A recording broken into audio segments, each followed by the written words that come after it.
President Bongbong Marcos is now on the final stage of completing his cabinet, according to Press Secretary Trixie Cruz-Angeles. Let's get some more details from Maricel Halili, who's joining us live from Malacanang in Manila. Hi, Mase. There are still some vacant positions, some key posts. We have, of course, the Health Department, the Energy Department. How soon can we expect another round of appointments for these positions? Hi, Sean. We actually asked Press Secretary Trixie Angeles as to the timeline or the date that they are targeting to complete all the vacant positions, especially those of cabinet posts. But so far, Secretary Angeles said that they don't have any timeline, they don't have any deadline. What President Marcos is doing right now is that he evaluates all the individuals who are keen to accept the job or keen on the positions. But of course, they want to screen and choose the best of the best. So they're actually taking their time to evaluate all the applications. Right. Well, right now, we still don't have a health secretary. What will be COVID or how will COVID response be under the Marcos administration, at least for now? So far, Secretary Angeles said that their decision is a status quo. So it means that all policies, existing policies from the or drafted by the Interagency Task Force Against COVID-19 during the time of the Duterte administration will still be followed.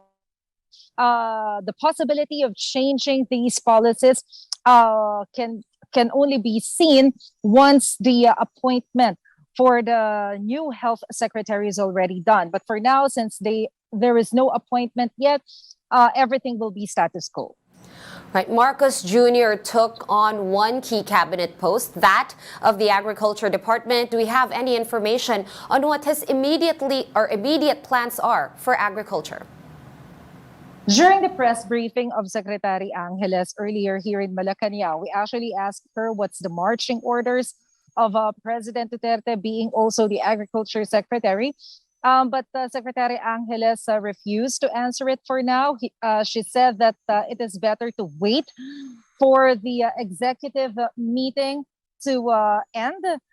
They were actually expecting the meeting to end around 12 noon today. So probably they are still collating, they're collecting more information about the marching orders of the president, and we have to wait for the statement coming from the press secretary.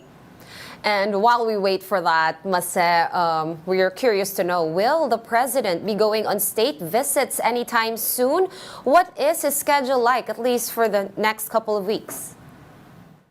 So far, Sean, Secretary Angeles cannot give a concrete answer as to the plans of President Duterte when it comes to state visit, although we've heard that his first destination will be an Asian country, but Secretary Angeles doesn't want to confirm that.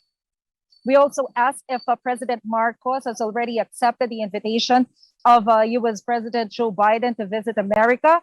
And Secretary Angeles said that let's just wait for the office of the president to release their statement and acceptance of the invite. And of course, as we all saw on social media, former First Lady Imelda Marcos also recently celebrated her 93rd birthday.